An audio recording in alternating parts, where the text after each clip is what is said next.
Hi friends, நம்ம பார்க்க போகிற திரைப்படம் பேர் மர்டர் முபாரக். கங்க்ராச்சுலேஷன்ஸ் ஆஃப் மர்டர்னு சொல்லலாம். மர்டர்னா கொலை, நம்மளுக்கே தெரியும். இது வந்து ஒரு மிஸ்ட்ரி த்ரில்லர் ஃபிலிம். இது வந்து ஒரு நாவல், யூ டு டெத், அனுஜா சௌஹான்றவர் எழுதின நாவல். இந்த படத்தை இயக்குனர் வந்து பார்த்திங்கன்னா ஹோமி அஜானியா அப்படின்றவர் இயக்கியிருக்காரு. ப்ரொடியூஸ் பண்ணது வந்து பார்த்திங்கன்னா தினேஷ் விஜயன்.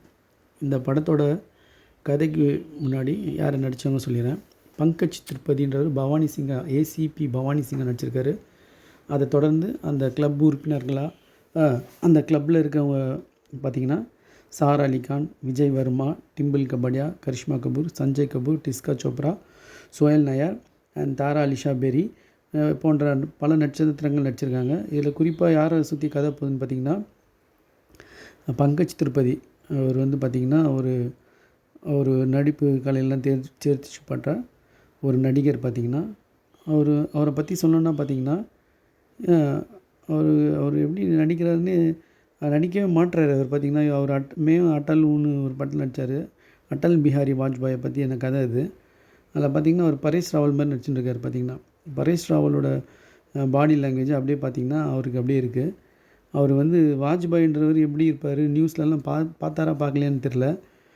அவருக்கு அந்த டைரக்டரும் அந்த முகபாவத்தையும் அவரோட மேனரிஸும் எதுவுமே மேட்ச் ஆகலை. அவரோட நடிப்பும் மேட்ச் ஆகலை. அவர் இந்த கதையிலையும் அதே மாதிரி தான். நடிப்புனாலே அவருக்கு தெரியுமா தெரியலையான்றது தெரில. சுத்தமாக அவர் வந்து உண்மையிலே சொல்கிறேன் ஃப்ரெண்ட்ஸ், அவர் வந்து நடிக்கவே இல்லை. சும்மா வந்துட்டு போய் அடி சிரிச்சினே பேசினே போயிட்டுருக்காரு.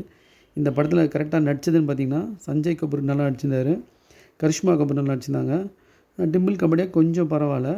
மற்ற யாருமே பார்த்திங்கன்னா அந்த படத்துக்கும் அந்த கதைக்கும் சம்மந்தமே இல்லாத மாதிரி என்னமோ அழகாக அப்படியே வந்து போயிருந்தாங்க. இந்த படத்தில் அதோட ஒரு அபத்தமான சீன்னான்னு பார்த்திங்கன்னா, புக்கே எழுதி அந்த படம் எடுத்துட்டாங்கன்னா அது ஒரு நல்ல படம் நினச்சிட்டுருக்காங்க. இது அதை விட கேவலமாக இருந்து பார்த்திங்கன்னா அந்த இது அனுஜா சௌஹான் எழுதின புக்கு. முதல்ல ஆரின்ற ஒரு பூனையை தின்னு ஒரு குழந்தை போவோம், பெண் குழந்தை. அப்போ பார்த்திங்கன்னா அபத்தமாக ஒரு சீன் காட்டுவாங்க. அங்கங்கே அவன் சைல்டு அபியூஸு அது இதுன்னு பயந்துன்னு இருக்காங்க. இப்போ நம்ம பாண்டிச்சேரியில் பார்த்திங்கன்னா ஒரு பயங்கரமான நம்ம நெஞ்சை உழுக்கிற ஒரு சீன் நம்மளுக்கு வாழ்க்கையில் நடந்தது.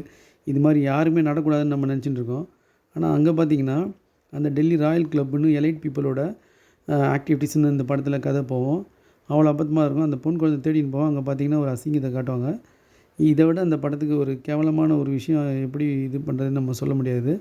அப்புறம் பார்த்திங்கன்னா இந்த பவானி சிங், அதான் அந்த பங்கஜ் திரிபாதி நடுப்பரசன் தான் பண்ணுவார் கேட்டிங்கன்னா, ஒரு கொலையை கண்டுபிடிக்க போவார்.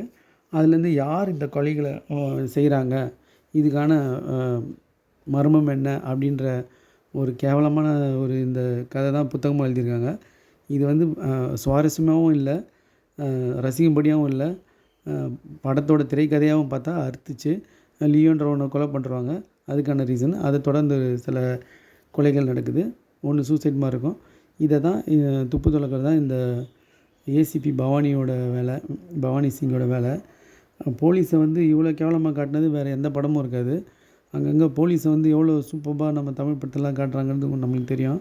ஆனால் இதில் பார்த்திங்கன்னா ஒரு போலீஸ், அதுவும் ஏசிபி போய் இப்படி ஒரு இதில் நடப்பார்ன்றது நம்ம எதிர்பார்க்காத ஒரு அபத்தமான ஒரு சீனு. அடுத்தது கொஞ்சம் இந்த படத்தில் நடித்தது பார்த்திங்கன்னா விஜய் வர்மான்றவர் நடிச்சிருக்காரு. அவர் டார்லிங்கிற படத்திலலாம் ரொம்ப சூப்பராக நடிச்சிருந்தார் வில்லனா. அப்புறம் நம்ம நானி படத்தில் மிடில் கிளாஸ் அப்பாயின்ற படத்தில் அவர் வில்லனாக வந்தார் இல்லைங்களா, அவர் தான். அவர் கொஞ்சம் சுமாராக கொஞ்சம் நடிக்கிற மாதிரி இருந்துச்சு. மற்றவங்க யாருமே வந்து பார்த்திங்கன்னா சரியாகவே நடிக்கலை. சஞ்சய் கபூர், ஈவன் டிம்பிள் கபாடியா கூட பார்த்திங்கன்னா ஏதோ வந்து பைத்தியம் முடிச்ச மாதிரி பண்ணியிருக்காங்க. அவங்களோட எக்ஸ்பீரியன்ஸ் பார்த்திங்கன்னா அந்த அளவுக்கு இருந்தாலும் அவங்களுக்கு நடிக்க வேண்டிய என்ன இந்த கதையோட அமைப்பு எதுவுமே தெரியாமல் அவங்க பாட்டுக்கு போயிருந்தாங்க. அதோடு இந்த படத்தோட கதை முடியும் போது பார்த்திங்கன்னா சஸ்பென்ஸ்னு ஒன்று வரும். அது அதை விட கேவலமாக இருந்தது. தயவு செஞ்சு நம்ம இது மாதிரி படத்தை பார்த்து டைம் வேஸ்ட் பண்ணுறதோட, இதுக்காகவே நான் ரிவ்யூ பண்ணலாம் போகுது. இது மாதிரி படத்தை நீங்கள் பார்த்து டைம் வேஸ்ட் பண்ணுறதோட பார்க்காம அவாய்ட் பண்ணிக்கிறது நம்மளுக்கு ரொம்ப நல்லது. ஜெட்ஃப்ளிக்ஸில் இந்த படம் வந்து நம்மளுக்கு கிடைக்கிது, தமிழ் டப்பிங்லேயே கிடைக்கிது. விருப்பப்படுறவங்க சஸ்பென்ஸ் த்ரில்லர் அப்படிலாம் இது பண்ணுறவங்க வேணால் இந்த படத்தை வந்து பார்க்கலாம். இதுவும் ஒரு அடல்ட்ஸ் படம் தான். ரொம்ப நேரம் தேவைப்படுறவங்க இந்த படத்தை பார்க்காம இருக்கிறது ரொம்ப நல்லது. இந்த இந்த சேனலை வந்து நீங்கள் சப்ஸ்கிரைப் பண்ணிங்க. அண்டு நீங்கள் வந்து நல்ல படங்களோட ரிவ்யூஸு முன்கூட்டியே நீங்கள் ரிவ்யூஸ் பார்த்து நீங்கள் உஷாராயிட்டிங்கன்னா நல்லதுன்றவங்களாம் நீங்கள் நிறைய நான் மலையாளம், தெலுங்கு, ஹிந்தி, இங்கிலீஷ், தமிழ் இத்தனை இதுலேயும் நான் வந்து எனக்கு இந்த ரிவ்யூ பண்ணுறது ரொம்ப பிடிச்சிருக்கு. அதனால் நான் எல்லா படத்தையும் பார்த்துருவேன். நான் முடிஞ்ச அளவுக்கு ஹானஸ்ட்டாக நான் ரிவ்யூ பண்ணுறேன். இந்த வீடியோ பிடிச்சவங்க லைக் பண்ணுங்கள், ஷேர் பண்ணுங்கள், கண்டிப்பாக நோட்டிஃபை பண்ணிங்க. உங்களுக்கு வந்து அப்டேட் வந்து வீடியோ அப்டேட் வந்து உங்களுக்கு வந்துன்னே இருக்கும். நீங்கள் வந்து படத்தை பற்றி டெப்த்தாக தெரிஞ்சுக்கணுன்னா நீங்கள் வந்து என்னோடய சேனலை வந்து நீங்கள் பாருங்கள். இந்த வீடியோ பிடிச்சிருந்தா லைக் பண்ணுங்கள். Thanks friends.